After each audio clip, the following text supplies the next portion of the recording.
সেদিন রাত ছিল ভীষণ অন্ধকার। বাইরে ঝিমঝিমিয়ে বৃষ্টি পড়ছে, সাথে বিদ্যুতের চমকানি।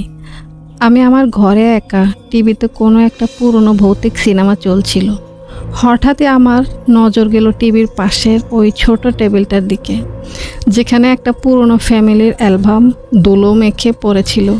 কারণ ছাড়াই মনটা কেমন যেন একটা অচেনা ভয়ে দুলতে শুরু করলো। কিছু একটা যেন আমায় ওটার দিকে টানছে। কাঁপা কাঁপা হাতে অ্যালবামটা খুললাম। পুরনো হলদেটে পাতার গন্ধ।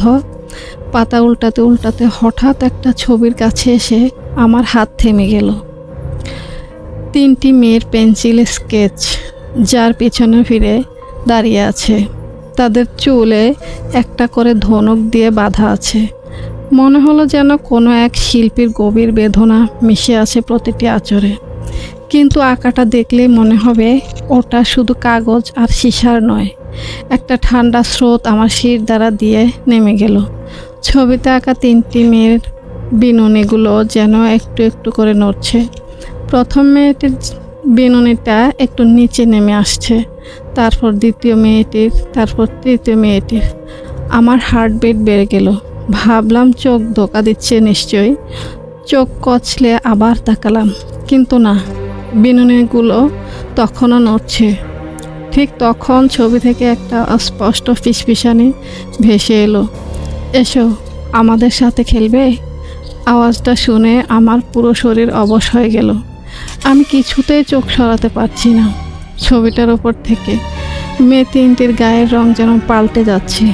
তাদের চুলের রং কালচে হয়ে আসছে। হঠাৎ করেই মনে হলো যেন কোনো একটা ঠান্ডা হাত আমার কাঁধ স্পর্শ করলো। আমি লাফিয়ে উঠলাম, কিন্তু পেছনে কেউ নেই। আমি আবার ছবিটার দিকে তাকালাম। এইবার 3টি মেয়েই আমার দিকে মুখ ফিরিয়ে হাসছে।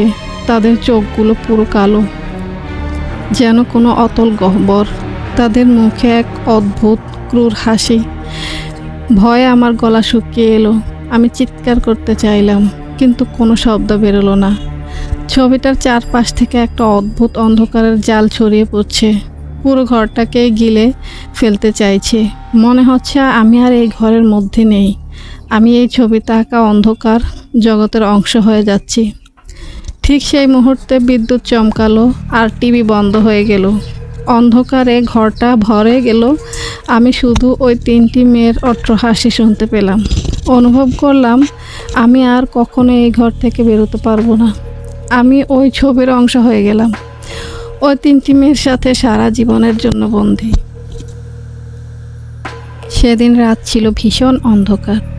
বাইরে ঝিমঝিমিয়ে বৃষ্টি পড়ছে, সাথে বিদ্যুতের চমকানি। আমি আমার ঘরে একা, টিভিতে কোনো একটা পুরনো ভৌতিক সিনেমা চলছিল।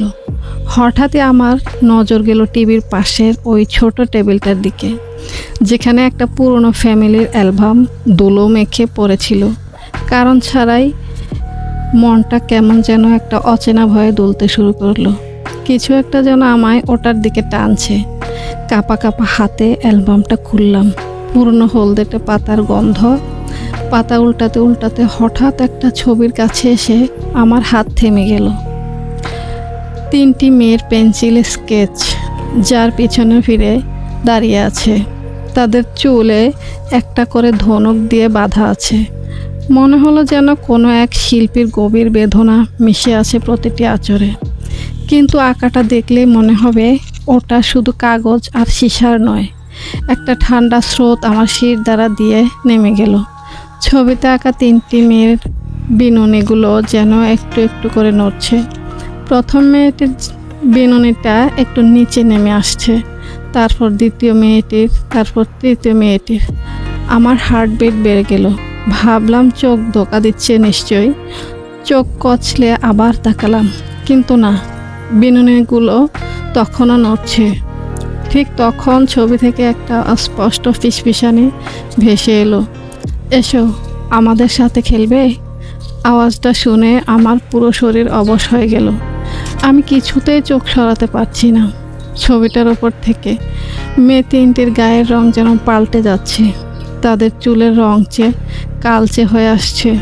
হঠাৎ করেই মনে হলো যেন কোনো একটা ঠান্ডা হাত আমার কাঁধ স্পর্শ করলো। আমি লাফিয়ে উঠলাম, কিন্তু পেছনে কেউ নেই। আমি আবার ছবিটার দিকে তাকালাম। এইবার 3টি মেয়েই আমার দিকে মুখ ফিরিয়ে হাসছে। তাদের চোখগুলো পুরো কালো, যেন কোনো অতল গহ্বর। তাদের মুখে এক অদ্ভুত ক্রূর হাসি। ভয়ে আমার গলা শুকিয়ে এলো। আমি চিৎকার করতে চাইলাম, কিন্তু কোনো শব্দ বেরোলো না। ছবিটার চারপাশ থেকে একটা অদ্ভুত অন্ধকারের জাল ছড়িয়ে পড়ছে, পুরো ঘরটাকে গিলে ফেলতে চাইছে। মনে হচ্ছে আমি আর এই ঘরের মধ্যে নেই, আমি এই ছবিতে আঁকা অন্ধকার জগতের অংশ হয়ে যাচ্ছি। ঠিক সেই মুহূর্তে বিদ্যুৎ চমকালো আর টিভি বন্ধ হয়ে গেল। অন্ধকারে ঘরটা ভরে গেল। আমি শুধু ওই 3টি মেয়ের অট্টহাসি শুনতে পেলাম।